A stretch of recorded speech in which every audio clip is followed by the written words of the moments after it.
गौर विकास खंड के प्राथमिक विद्यालय भीटा में है और विद्यालय के तमाम सारे शिक्षक और जो जिम्मेदार वो हमारे साथ हैं। यहाँ की समस्या है कि विद्यालय में छात्रों की संख्या इस समय इसलिए कम हो गई है क्योंकि पूरे गांव में बंदरों का आतंक है। बंदरों के डर से, उनके हमले के डर से तमाम सारे अभिभावक घायल हुए हैं और अभिभावक की स्थिति यह है कि कुछ अभिभावक डंडे लेकर के बच्चों को अपने साथ लेकर विद्यालय आते हैं, उसके बाद साथ लेकर जाते हैं। हम यहाँ के शिक्षक हैं, उनसे बात करेंगे क्या पूरी समस्या है और कैसे इससे निजात होगा। क्या नाम है आपका? प्रवीण श्रीवास्तव। तो श्रीवास्तव जी, क्या दिक्कत हो रही है बंदरों के और बच्चों पर क्या प्रभाव पड़ा पढ़ाई लिखाई पर, और इसके लिए आपके विभाग के स्तर पर क्या पहल हो रही है? सबसे बड़ी प्रॉब्लम बच्चों के मतलब बंदरों के आतंक से यह है कि हमारे विद्यालय में बच्चों की संख्या दिनों दिन घटती जा रही है और उसका एकमात्र कारण है बंदर जो है हमारे विद्यालय परिसर में और परिसर के अलावा पूरे ग्राम पंचायत में आतंक फैलाए हुए हैं। और हमारे विद्यालय में पढ़ने वाले बच्चे 6 से 14 वर्ष के हैं और साथ ही साथ हमारे यहाँ आंगनबाड़ी कक्ष भी है, आंगनबाड़ी के भी बच्चे पढ़ते हैं, छोटे बच्चे हैं। और बच्चों बंदरों का आतंक यहाँ तक है कि हम अध्यापक भी उनसे सुरक्षित नहीं हैं। हम लोगों का खुद का तमाम बार बच्चों मतलब बंदरों ने हम लोगों के ऊपर हमले किए हैं और आप समझिए कि कभी कभार तो हम लोगों को अपना दरवाजा ऑफिस का बंद करना पड़ता है और बच्चे भी इस स्थिति में रहते हैं कि अक्सर दरवाजा वो बंद ही किए रहते हैं। मतलब ये झुंड बना के आते हैं, हमला कर देते हैं? जी जी एकदम, मतलब उनकी स्थिति आप समझ लीजिए कि बहुत ही खौफनाक है। इतनी खौफनाक है कि हमेशा हम अध्यापक और बच्चे आतंक में रहते हैं। कितने दिनों से समस्या है ये?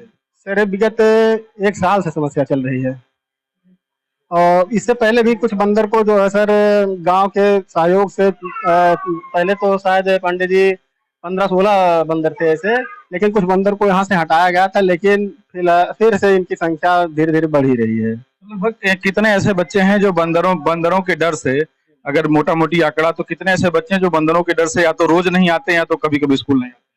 सर इसमें मैक्सिमम 10-15 बच्चे तो ऐसे होते ही हैं कि जो आते हैं कि रोड पे खड़े रहते हैं या फिर इनके डर से जो है आते हैं लौट जाते हैं। अगर हम लोग हैं तो वहां से आवाज देते हैं कि सर आइए जो हम लोगों को ले चलिए, तो किसी तरह से हम लोग डंडे वंडे लेके जाके फिर लाते हैं बच्चों को। बच्चे छोटे मतलब घायल भी हुए हैं? इससे पहले 2-3 बच्चों को बंदर काटा था, जबकि उनके इंजेक्शन वहाँ प्राथमिक स्वास्थ्य केंद्र कप्तानगंज में इंजेक्शन भी लगवाया गया था। तो अब जैसे अभिभावक भी डर रहे होंगे? जी बिल्कुल, डर से बच्चों का एडमिशन दूसरी जगह करवाने के लिए बार बार बात करते हैं कि आपके यहाँ बंदरों का प्रकोप है, ऐसे में हम कैसे बच्चों को भेजें।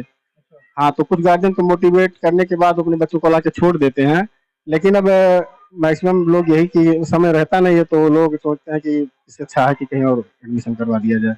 आप कुछ बता रहे थे, क्या क्या दिक्कत हो रही है बंदरों से?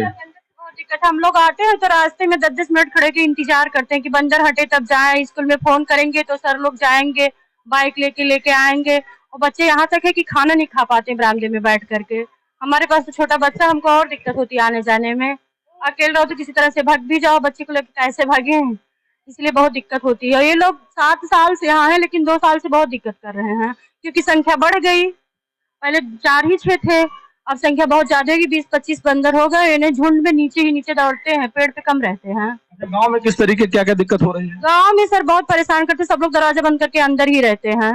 जब गांव में पहुंच जाते हैं सारे लोग दरवाजा बंद कर लेंगे, अंदर रहेंगे। 2-3 लोगों को तो 36 धकेल दिए हैं, वो लोग बेड पे ही पड़े हैं, चलने फिरने में असमर्थ हैं। बहुत परेशान कर रहे हैं बंदर से। देखिए, विद्यालय के तमाम सारे स्टाफ हैं जिनका ये कहना है कि लगातार जो आप भी कुछ बता रही थी।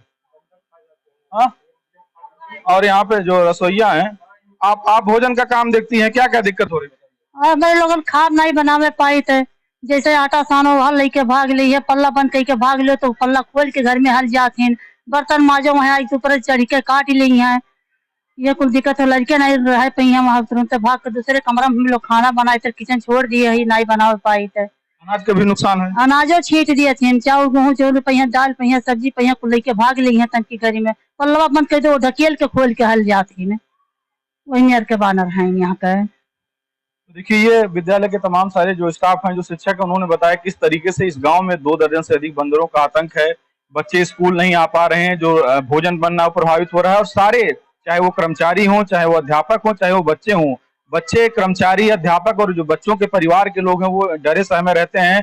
जो अध्यापक ऐसे सक्षम है कि ला करके स्कूल छोड़ जाते हैं, क्योंकि उनको भी तमाम सारे कामों के लिए बाहर जाना होता है, तो बच्चे फिर जाते समय डरते हैं। अभी जैसा कि टीचर ने यहाँ पे बताया कि बच्चे रोड पर आकर खड़े रहते हैं, वहां से आवाज लगाते हैं, फिर कोई शिक्षक यहाँ से डंडा लेकर जाता है और बच्चों को यहाँ पर सुरक्षित लेकर आता है। अब चाहे बेसिक शिक्षा विभाग हो या जो तहसील प्रशासन है, जिला प्रशासन है और खास करके वन विभाग, क्योंकि ये जिम्मेदारी है कि इन बंदरों के आतंक से यहाँ के गांव के लोगों को, बच्चों को निजात दिलाया जाए। कैमरा पर्सन हरि के साथ बस्ती से विवेक कुमार मिश्र।